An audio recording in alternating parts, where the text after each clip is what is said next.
السلام علیکم ناظرین، اے بی نیوز اردو میں آپ کا خیر مقدم۔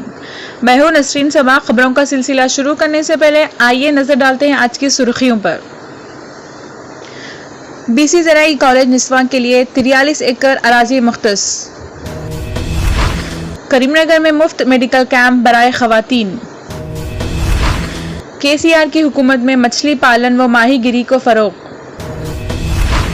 حسن آباد میں چیف منسٹر ریلیف فنڈ کے چیک کی تقسیم۔ لیکچررز اور اسسٹنٹ پروفیسر کا اہلیتی امتحان، ایس آئی ٹی کا نوٹیفیکیشن جاری۔ ٹی وی میکینک کی بیٹی نیشنل ڈیفنس اکیڈمی کے امتحان میں کامیاب۔ ہندوستان آنے والے بین الاقوامی مسافروں کے کورونا ٹیسٹ ایئرپورٹس پر کرنے کا فیصلہ۔ ناظرین، اب بڑھتے ہیں تفصیلی خبروں کی جانب۔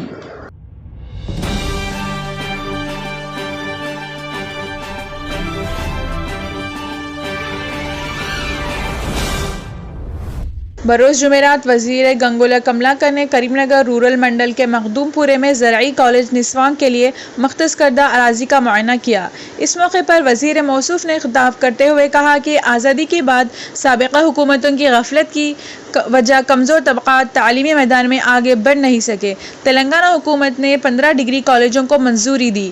ونپرتی اور کریم نگر میں کالج کے قیام کے لیے اقدام کیے گئے۔ کالج کے لیے 43 ایکڑ 16 گنٹا اراضی کو مختص کرنے کے علاوہ 1 crore D M F T سے فنڈز منظور کیے گئے۔ آزادی کے ساتھ دہوں میں 60% آبادی کے حامل کمزور طبقات کو تعلیم سے محروم کیا گیا۔ کمزور طبقات تعلیم میں پیچھے نہیں تھے بلکہ انہیں پیچھے چھوڑا گیا۔ تعلیم کی عدم دستیابی کے باعث کمزور طبقات سے وابستہ افراد کو مزدور بن کر رہ گئے۔ موجودہ وقت میں ریاستی وزیر اعلیٰ کے سی آر کی دور اندیشی و ٹھوس لائحہ عمل کی وجہ رہائشی مدارس میں طلبہ معیاری و اعلیٰ تعلیم سے آراستہ ہو رہے ہیں۔ تلنگانہ سے قبل 19 بی سی رہائش مدارس دستیاب تھے۔ تلنگانہ کی تشکیل 9 کے بعد جملہ 310 بی سی رہائش مدارس قائم کیے گئے۔ مستقبل میں روزگار کے مواقع فراہمی کے مد نظر کورسز میں خواتین کے لیے ڈگری زرعی کالج کے قیام کیا جا رہا ہے۔ اس اجلاس میں mayor Sunil Rao, M J P secretary Mallaiah Bhatu, ضلع انچارج کلکٹر گریما اگروال اور agriculture university registrar Sudhir Kumar, D I Nageshwarachari, R D I اور Anand Kumar Karimnagar, M P P Lakshmaiah و دیگر نے شرکت کی۔ اس طرح ایک اور خبر۔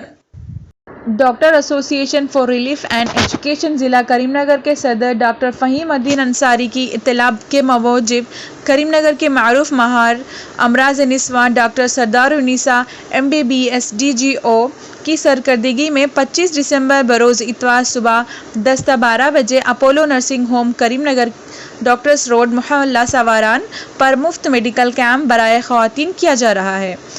اس فری گائنک میڈیکل کیمپ میں مفت تشخیص کی جائے گی۔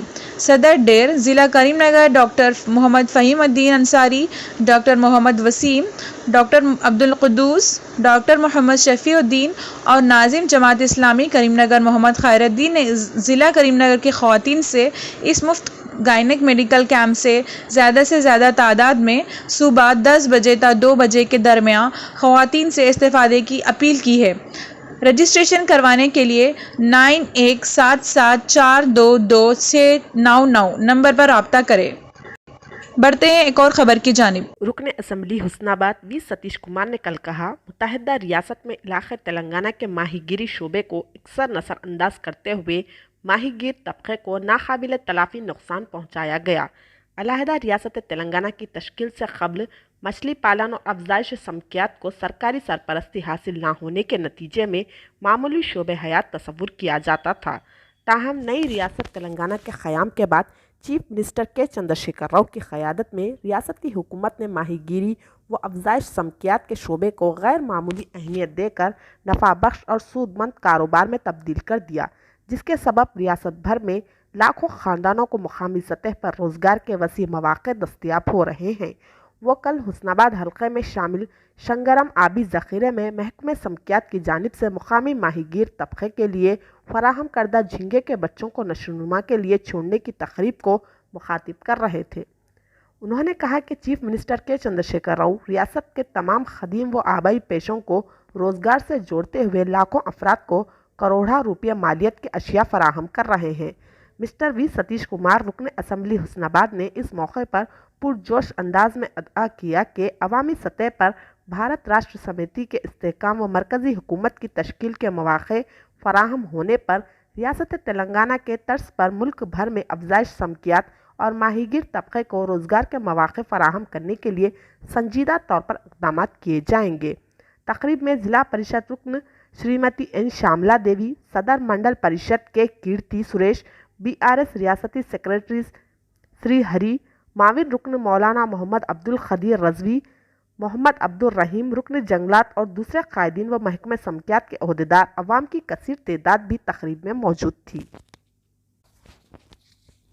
اسی طرح ایک اور خبر، حلقہ اسمبلی حسن آباد میں شامل کوہڑا منڈل کے مختلف مواضعات کے 10 درخواست گزاروں کو منظورہ 2,69,500 روپے مالیت کے چیف منسٹر ریلیف فنڈ کے چیک کل مقامی رکن اسمبلی وی ستیش کمار نے ایک تقریب کے دوران تقسیم کیے اور اس موقع پر اپنے خطاب میں کہا کہ ریاست تلنگانہ میں ضرورت مند محتاج افراد کی ضروریات کی تکمیل اور متعدد امراض سے دوچار مریضوں کی خاطر خواہ علاج و معالجے کے لیے KCR حکومت چیف منسٹر ریلیف فنڈ سے مالی امداد فراہم کرتے ہوئے علاج و معالجے کے علاوہ ضروریات کو پورا کرتی ہے۔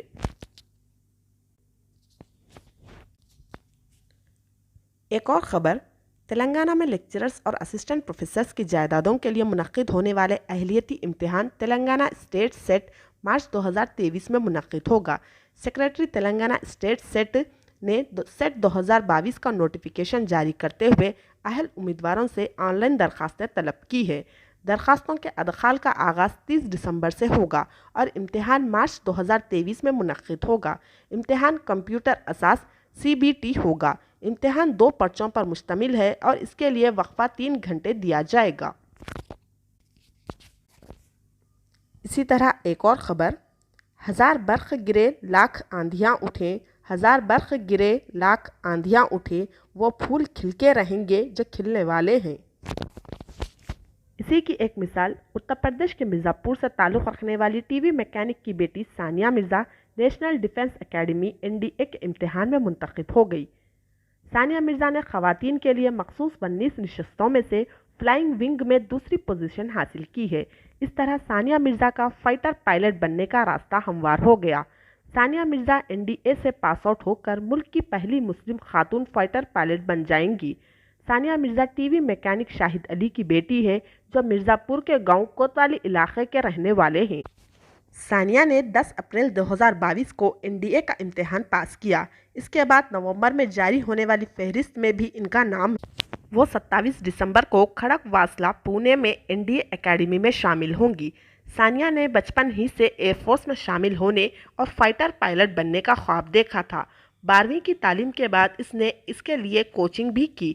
اس کی محنت بالائے آخر رنگ لے آئی۔ اس کے والدین کے علاوہ پورے ضلع کو اس کی کامیابی پر فخر ہے۔ نیشنل ڈیفنس اکیڈمی 2022 کے امتحان میں مرد اور خواتین سمیت کل 400 نشستیں تھیں، جن میں خواتین کی 19 نشستیں تھیں، جن میں سے 2 نشستیں فائٹر پائلٹس کے لیے مختص تھیں۔ ان 2 نشستوں میں ثانیہ مرزا نے کامیابی حاصل کی۔ اسی طرح ایک اور خبر، مرکزی حکومت نے اعلان کیا ہے کہ ایئرپورٹس پر بین الاقوامی مسافروں کا کووڈ ٹیسٹ کیا جائے گا۔ یہ بھی واضح کیا گیا ہے کہ بے ترتیب کووڈ ٹیسٹ کل سے کیے جائیں گے۔ دنیا بھر میں کووڈ کیسوں میں اضافے سے چوکس، مرکز نے وزیر صحت منسکھ منڈاویہ کی قیادت میں کل صورتحال کا ایک اعلیٰ سطحی جائزہ لیا۔ حکام نے بتایا کہ ٹیسٹ کرانے کا فیصلہ اجلاس کے بعد کیا گیا۔ سرکاری ذرائع نے بتایا کہ چین سمیت مختلف ممالک سے آنے والے بین الاقوامی مسافروں کے بے ترتیب نمونے جمع کیے جائیں گے۔ حکام کے مطابق اس وقت چین میں کورونا کیسز کے سونامی کی بڑی وجہ اومیکرون BF.7 ذیلی قسم ہے۔ ہندوستان میں اب تک 3 کیسز رپورٹ ہوئے ہیں، جبکہ اکتوبر میں گجرات میں اس کا پتہ چلا تھا۔ اب تک گجرات میں 2 اور اڑیسہ میں صرف 1 کیس رپورٹ ہوا ہے۔ حکام نے کہا کہ مختلف قسم کے انکیوبیشن کی مدت بہت مختصر ہے۔ امریکہ، برطانیہ، بیلجیم، جرمنی، فرانس اور ڈنمارک میں بھی کیسز رپورٹ ہوئے ہیں۔ تاہم میٹنگ کے بعد وزیر صحت منسکھ منڈاویہ نے کہا کہ